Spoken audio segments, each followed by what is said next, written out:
Hola, muy buenos días a todos. El día de hoy tenemos la participación de Jorge Machuca y Rodrigo Mora, quienes nos van a estar hablando en el tema de movilidad sostenible de algunos combustibles alternos y cómo ha sido su implementación en el mercado mexicano. Para esto, le cedo la palabra a Jorge Machuca para que por favor nos pueda hablar, en este caso, de los avances que tienen. Jorge. Muchas gracias, Ángel. Tendrán el apuntador. ¿Nos pueden ayudar con el apuntador, por favor? Y con la presentación, si fueran tan amables. Bueno, buenos días a todos. Es para mí un placer, un honor estar aquí con ustedes.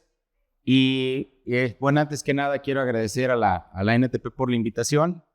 Es un placer, como ya lo dije. Y la idea de esta plática es hablar de lo que son combustibles renovables, hablar un poquito de la descarbonización, pero también un poquito más provocativo, porque en los pasados días hemos estado hablando y creo que nos hemos concentrado demasiado en la parte de la electrificación.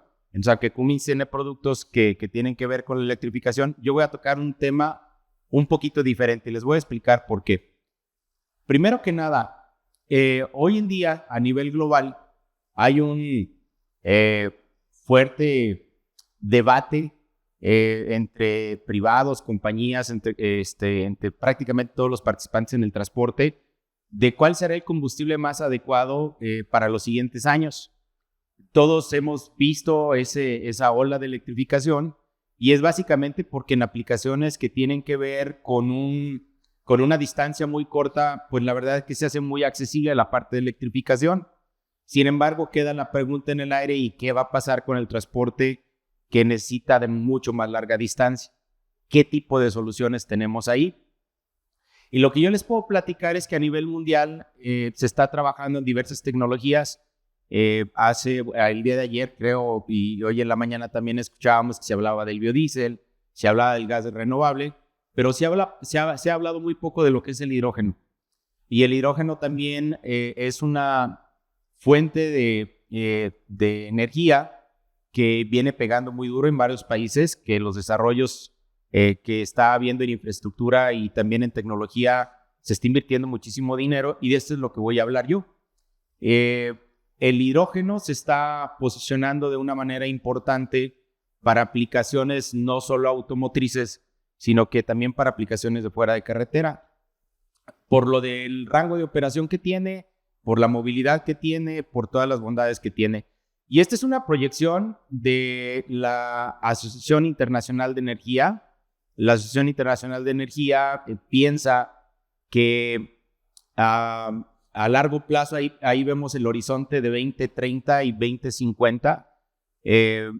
Hacia el 2050 está habiendo una gran participación en la parte de electrificación en movilidad, pues tiene mucho que ver con autos de pasajeros, pero también está habiendo una parte importante de hidrógeno. Como pueden ver ahí en la gráfica, todavía se ve que los hidrocarburos van a estar presentes, principalmente el gas natural y petróleo, pero ya viene una parte importante de hidrógeno. Esta parte importante de hidrógeno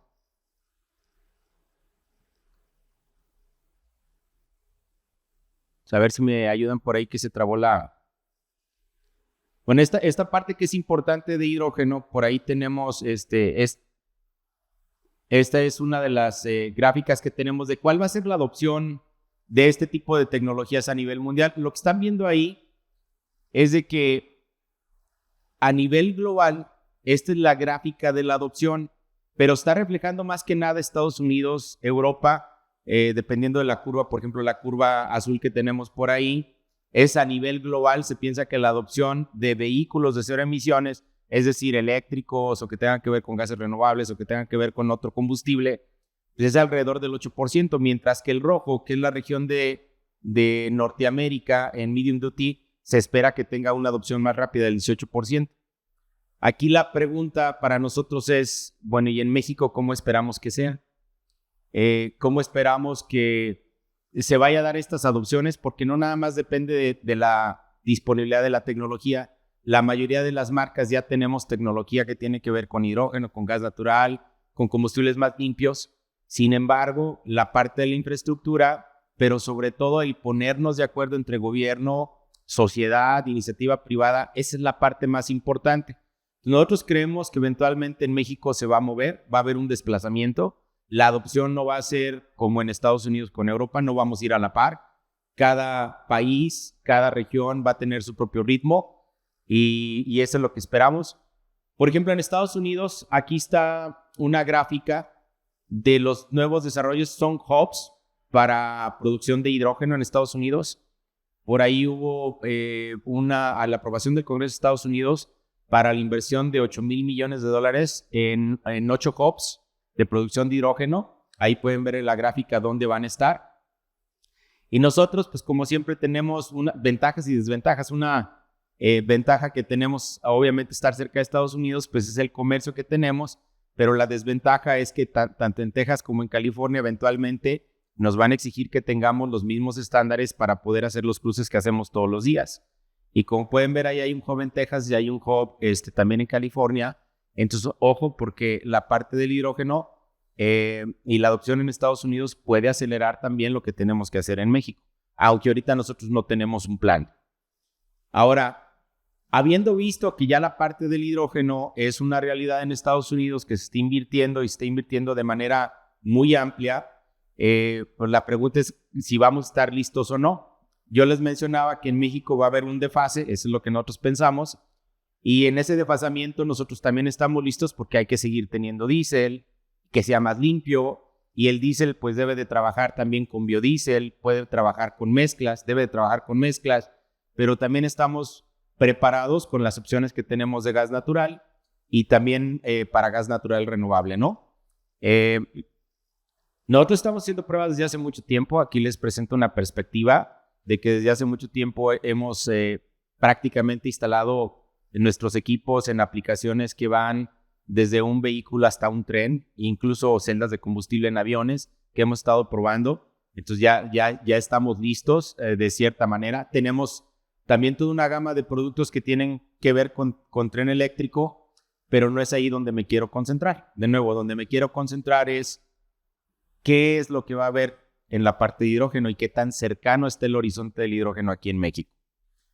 Para esto hay dos tecnologías. Una tecnología que tiene que ver con celdas de combustible, que yo creo que muchos de ustedes ya lo han escuchado, y la otra tecnología son motores a combustión interna a hidrógeno, que son motores muy parecidos a los que usan gas natural. Obviamente tiene alguna tecnología diferente, por el tipo de combustible se requiere una tecnología superior. Y en este aspecto nosotros vemos que la adopción de cualquier tipo de hidrógeno, bueno, el hidrógeno es uno, pero el hidrógeno tiene varias fuentes, pero la adopción de esta tecnología de hidrógeno va a estar disponible tan pronto como también el combustible se haga disponible en México, que por ahí en la nueva estrategia para el cambio climático de México ya se habla de un 30% de mezcla para el 2027 en la parte de generación de energía. Entonces quiere decir que ya va a haber disponibilidad de hidrógeno. Ya lo vieron que también en Estados Unidos va a haber disponibilidad de hidrógeno. Nosotros creemos que al inicio probablemente en México vaya a ser hidrógeno azul o hidrógeno gris, que es el que ya está produciendo. El hidrógeno gris es el que se obtiene a partir del gas natural mediante un proceso de reformado de metano. Pero también hay inversiones que se han anunciado en México importantes de hidrógeno verde. Estos son los motores que tenemos en desarrollo y algunos ya están en prototipos que estamos corriendo desde el B6.7 para una aplicación de rango medio hasta el de 15 litros para una aplicación pesada. Todos ellos, las plataformas que estamos pensando, van a trabajar con con combustibles múltiples. De hecho, de ahí el acrónimo de HELM, que quiere decir High Efficiency, Low Emissions and Multiple Fuels. Y esto es porque estamos viendo que la necesidad precisamente de ustedes como transportistas, en algunos les va a aplicar el gas natural, en algunos a lo mejor no el gas natural, pero van a tener acceso a biodiesel y algunos otros tendrán que migrar a lo mejor a la parte de hidrógeno. Entonces, por eso que nuestros motores estamos trabajando para que puedan trabajar con una muy amplia gama de combustibles y que ustedes no tengan que acotar precisamente su camión a un solo combustible. Y hablando de pesados, esto es lo que tenemos, son los motores de hidrógeno para aplicaciones pesadas. los motores de hidrógeno prácticamente se pueden implementar en cualquier tipo de maquinaria, fuera y dentro de carretera.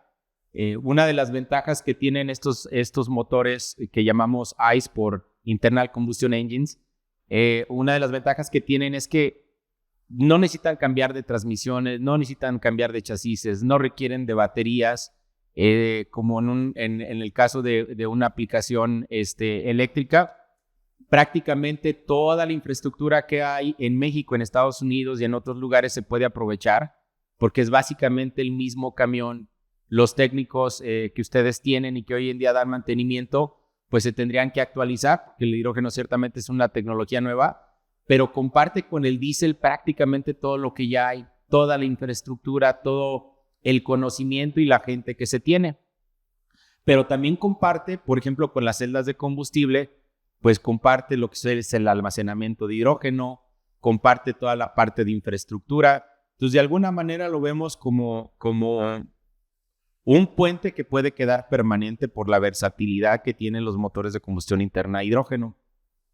Y además, este tipo de motores a hidrógeno va a acelerar todavía más la transición.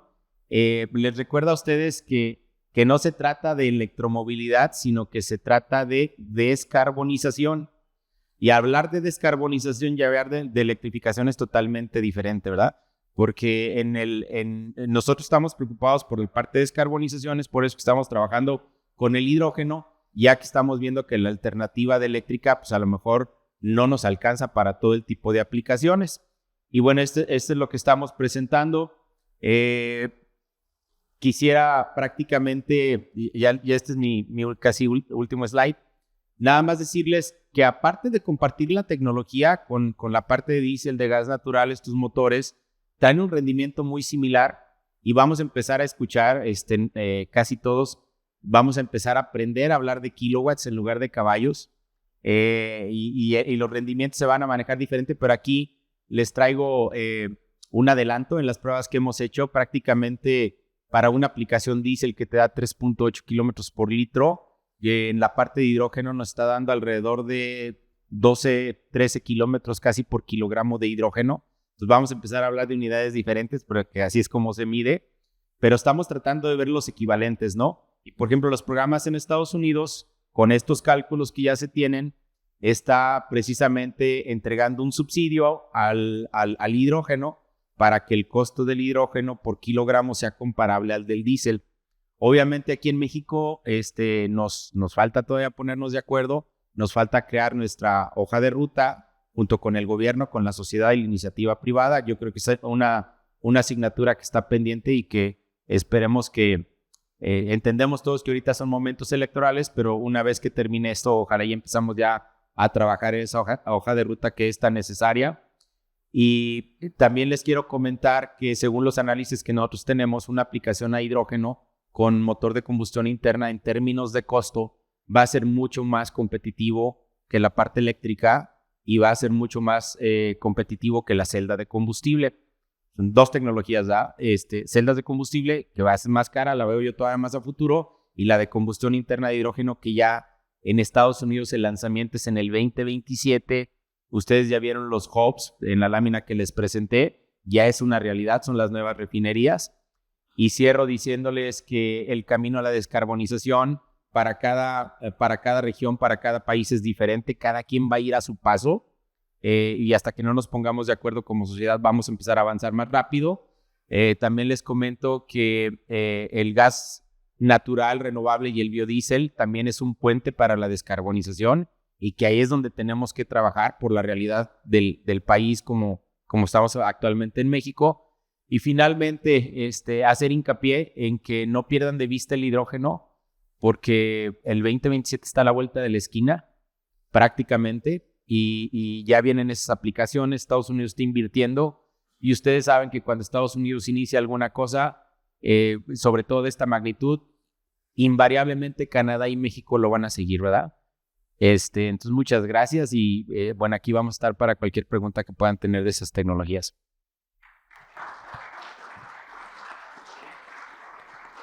Bueno, muchas gracias, Jorge. Excelente presentación. Y una vez me gustaría resaltar el tema de la adopción de los vehículos, cómo nos muestras que vamos de vehículos ligeros a vehículos pesados y sobre todo el tener esa apertura de probar las nuevas tecnologías o estos nuevos combustibles para que ustedes como fabricantes puedan aprender del mercado mexicano y ajustar sus productos a lo que se necesite. Sale, muchas gracias, Jorge. No hay de qué. Le cedemos la palabra a Rodrigo Mora, sí, para que pueda hacer su presentación. Muchas gracias. Pues bueno, un gusto estar aquí con ustedes. Como bien ya lo anticipábamos en el panel, parte de esta transición que se está viviendo, disculpen, esta transición que se está viviendo hacia nuevas tecnologías o a la descarbonización, como se platicaba, pues lleva un mapa de ruta diferente para cada aplicación, ¿no? Yo les voy a hablar un poquito de la tecnología que tenemos con GNC o GNL, gas natural comprimido o gas natural licuado, que bien ya tuvo aquí afuera Mauricio de Alba, nuestro director, en platicarnos y adelantarnos un poco, ¿no? Y sobre todo, iniciar un poquito con la perspectiva general a nivel mundial, ¿no? La realidad es que la industria del transporte cada vez tiene más retos.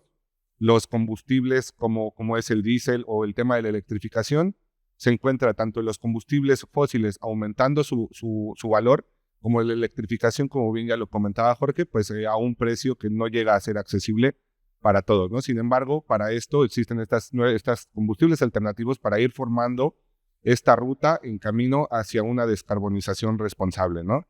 Básicamente el 25% de las emisiones a nivel mundial se derivan del transporte de carga, ¿no? Entonces, los principales retos que yo les plantearía, pues, para todas nuestras compañías, cómo queremos llevar a cabo esta descarbonización responsable y adicional también, cuál es el rol que estos combustibles van a tomar para nuestra operación. Y como les comentaba, pues bueno, básicamente para entrar en contexto, cómo es actualmente la mayor parte de la extracción del gas natural que se puede usar para vehículos a nivel mundial, y pues básicamente es por medio de la extracción de petróleo, y un derivado dentro de las capas o dentro de las pozas de petróleo es el gas natural que tenemos ahí, y se extrae, ¿no? De manera, ya sea muy irresponsablemente todavía en algunas partes del mundo por fracking, el cual erosiona la tierra, produce hidrógenos negros, muchísimos derivados ahí que pueden seguir contaminando, pero lamentablemente es la forma más accesible de tener esta parte del gas natural, ¿no? Evidentemente a nivel mundial también existen compañías dedicadas al petróleo, el cual pues de manera más responsable y con mayor tecnología van extrayendo todos estos componentes para poder hacer uso de ellos en nuestros vehículos. Segundo punto, pues evidentemente también podemos tener la producción de biogás, como bien ya lo anticipábamos, que es realmente el enfoque holístico que tal vez se debería de tener a nivel mundial, sobre todo por el primer punto, ¿no? Ya tenemos los desechos, principalmente por parte de agricultura, ganadería, los desechos ya existen y el tratamiento lamentablemente en muchas partes del mundo pues se va a los rellenos sanitarios, ¿no? Muy pocos son los países que están accionando en hacer un reciclaje responsable de esto. Pero ¿qué pasa si nosotros podemos hacer un reciclaje responsable de esto?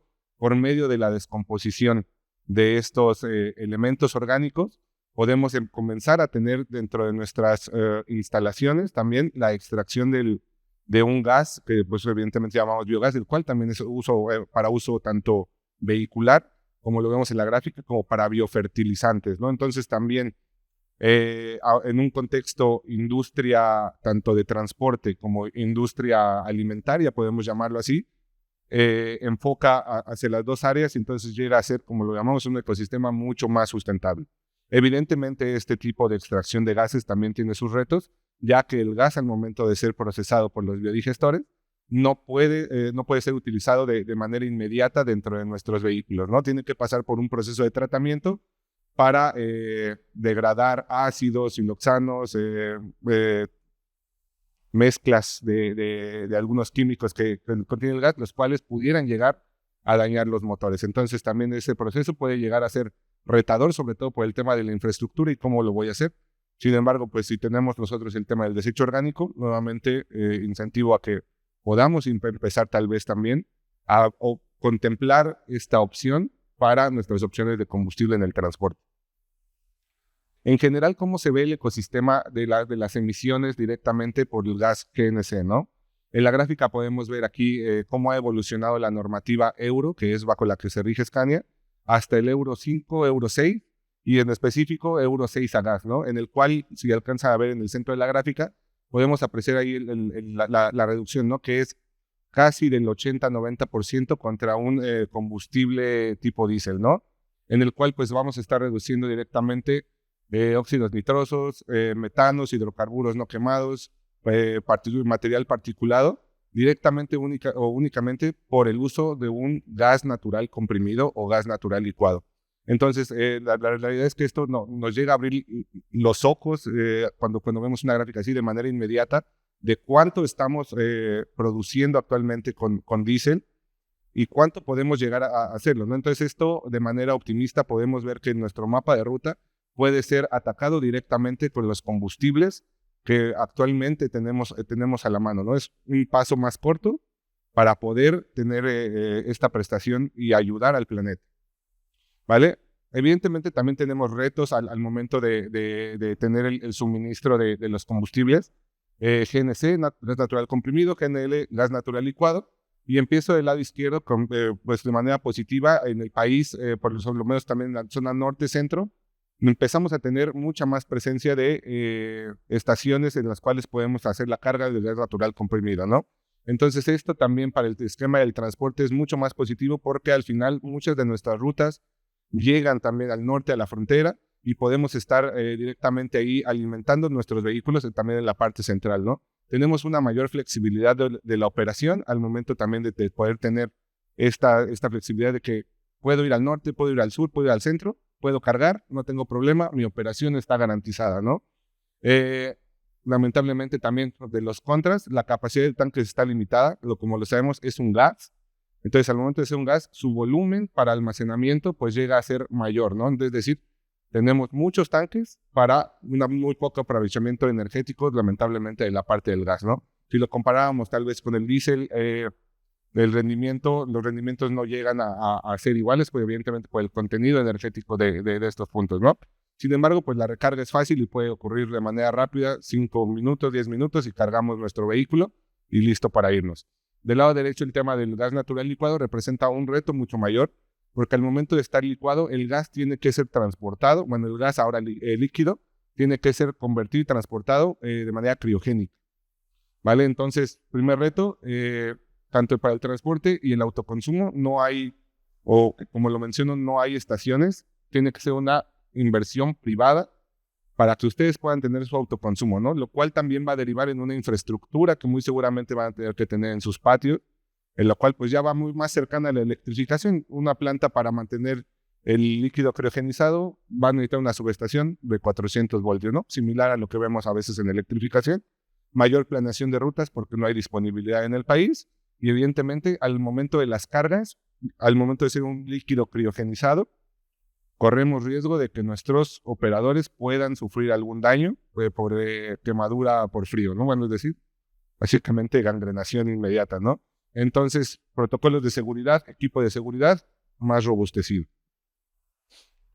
Pero bueno, entrando un poquito en materia en cuanto a los componentes de un motor, no nos vamos a repasar todos uno por uno, pero sí lo que quiero que se lleven es que todas las partes de almacenamiento de gas, desde los tanques que podemos ver en la parte de abajo, se encuentran gobernados y mandatoriamente por electroválvulas, las cuales detectan temperatura, presión y altitud también. ¿Por qué? Porque esto nos va a variar el volumen y la temperatura dentro de nuestros tanques del combustible que estamos transportando. ¿Por qué es importante esto? Uno, mi primer punto, que seguridad, ¿vale? Si un combustible pierde o se vuelve volátil o pierde propiedades por la temperatura, presión, lo ideal es que estas electroválvulas nos puedan estar liberando el combustible para evitar tener algún tema de algún incidente, ¿no? Entonces, es importante que observemos esto al momento de obtener o adquirir algún vehículo con tecnologías, ¿no? Que el vehículo se encuentre normado y se encuentre con todos los esquemas de seguridad. Del lado de Scania, lo que les puedo comentar es que todo el sistema se encuentra bajo un sistema multiplexado. ¿Qué quiere decir esto? Desde el diseño, desde la primera computadora hasta la última electroválvula, se encuentra el diseño totalmente programado para que hablen el mismo idioma, ¿no? Entonces, los dos hablan español, los dos hablan inglés, nunca uno va a hablar Spanglish y el otro español y medio se van a entender, ¿no? Entonces, en este aspecto, esto es súper importante para que la comunicación, incluso del vehículo, sea efectiva y los puntos de seguridad sean los más altos, ¿no? El estándar más alto. Entonces, aquí lo que me gustaría que se llevaran es, mantengamos este esquema de ver la seguridad primero dentro del vehículo. A mí me ha tocado ver en carretera como experiencia personal, adaptaciones en vehículos que traen 5, 7, 10 tanques de gas natural licuado. No creo que esté mal, pero revisemos el esquema de seguridad, ¿no? Dentro del sistema de admisión, únicamente el diseño de las cabezas, tenemos un nuevo diseño, el cual facilita también la entrada. Ya lo veíamos anteriormente en nuestros comentarios de nuestros compañeros en Super.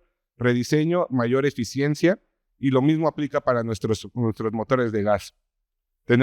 Únicamente para ya poder cerrar, como lo comentaba Mauricio, tenemos el lanzamiento de nuestros nuevos motores 420 y 460 caballos, el cual con este diseño holístico que veíamos de Super también van a ofrecer una eficiencia del 5 al 10% contra nuestra misma generación anterior de motores de gas. ¿Basado en qué? Basado en seguridad, basado en rediseño, basado en eficiencia energética. Todo para mantener un ecosistema sustentable, sostenible, y que tengan ustedes la mejor prestación de TCO y de retorno para sus empresas. Muchas gracias. Bueno, ahora sí, abrimos micrófonos. Si existe alguna duda, alguna pregunta para alguno de los ponentes, alguien que desee preguntar algo. Ok, Salvador. Sí, buenos días. Muy interesante pláticas. Una pregunta respecto de los motores que operan con hidrógeno. Obviamente CO2, CO no tendremos, pero ¿cuál es la expectativa que tienen en NOxes? Es decir, al momento de hacer la combustión, entrar aire, pues por ahí saldrán NOxes. ¿Cómo se equipara con lo que conocemos actualmente de EPA 10 Euro 6? Muchas gracias por la pregunta. Muy interesante y muy atinada tu pregunta. Efectivamente, en donde quiera que haya algún proceso de combustión, ustedes saben, el aire pues tiene una composición de más de 75% de nitrógeno, el restante es oxígeno y algunos otros gases. Entonces, cuando hay una operación de combustión, siempre se van a generar, por ese nitrógeno va a haber óxidos nitrosos. En el caso de los motores de hidrógeno, nos queda claro la parte de que es cero carbono total, y apenas hay unas trazas de NOxes. Es decir, infinitamente menor a lo que hoy en día conocemos, pero sí hay unas trazas muy pequeñas, y por eso es que estamos utilizando precisamente también un posttratamiento para eliminar todo ese tipo de gases de efecto invernadero. Pero sí que quede muy claro, son trazas. O sea, no tiene nada que ver con lo que hoy conocemos de niveles de NOx. Y por eso es que en Europa ahorita hay un debate si serán o no serán considerados vehículos cero emisiones. Si son vehículos o motores que son cero emisiones de carbono, pero por esas trazas todavía hay el debate. Todavía no se toma una decisión en un sentido o en otro, ¿no? Sí.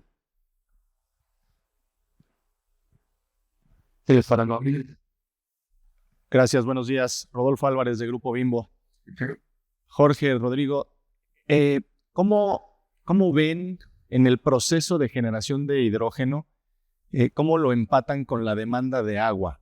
Finalmente, para la generación se habla mucho que necesitamos mucha energía eléctrica y, bueno, ya veremos si esa fuente de energía eléctrica es sustentable o no. Independientemente de la electricidad, el agua que se requiere para el hidrógeno, ¿cómo ven esa demanda para no afectar ahora la escasez de agua que se visualiza? Entiendo que es agua con un tratamiento especial, pero tendrá que salir de algún lado. ¿Tienes Sí, la información? Gracias. Sí, también muy interesante tu pregunta. Y lo que yo te puedo comentar, en la mayoría de los desarrollos que ha habido, bueno, para el público en general, hay varias maneras de producir hidrógeno. Una de ellas es como se hace en México, que es con reformado a vapor de metano. Esa parte es como se está produciendo aquí, pero lo que estamos viendo a futuro es de que el hidrógeno, como en aquella película que estoy seguro muchos de ustedes la vieron, de Volver al Futuro, en donde al coche le echaban una cáscara de plátano y agua. Bueno, ya estamos prácticamente, excepto con los viajes al futuro y al pasado, que todavía no se puede. La parte de generación de energía a partir de agua es lo que le llamamos nosotros la electrólisis, y así es como se produce el hidrógeno.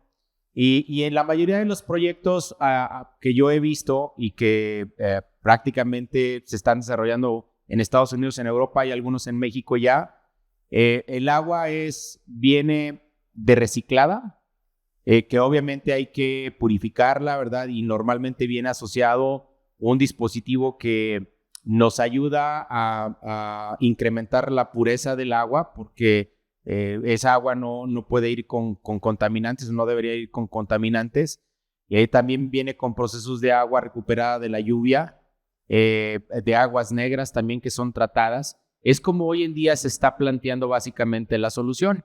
Aunque también te puedo comentar que hay muchos países que no tienen los problemas que tenemos en México de agua, y en donde sí se está tomando el agua directamente, ya sea del océano. Primero se desaliniza a través de un proceso de ósmosis inversa, que en muchos de los países es donde están utilizando este tipo de tecnología.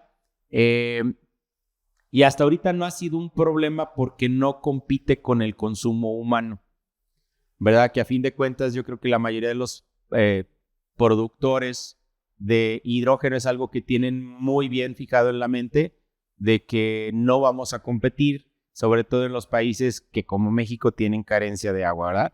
Y aprovecho aquí que nuestros amigos Bimbo hicieron la pregunta para comentarles que también Cummins cuenta con la tecnología para producción de hidrógeno, no solo los motores de hidrógeno, sino que lo que nosotros visualizamos a futuro es que tú también puedas producir hidrógeno en tus instalaciones.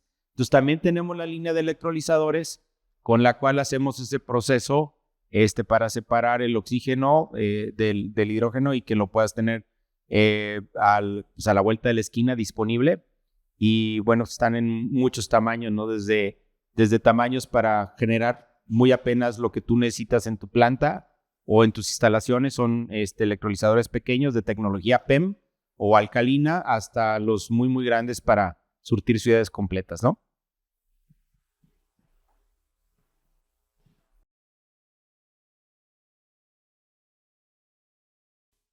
Si no hay más preguntas, damos por concluido este panel. Agradecemos a todos su atención. Jorge, excelente plática. Rodrigo, muchas gracias por el apoyo.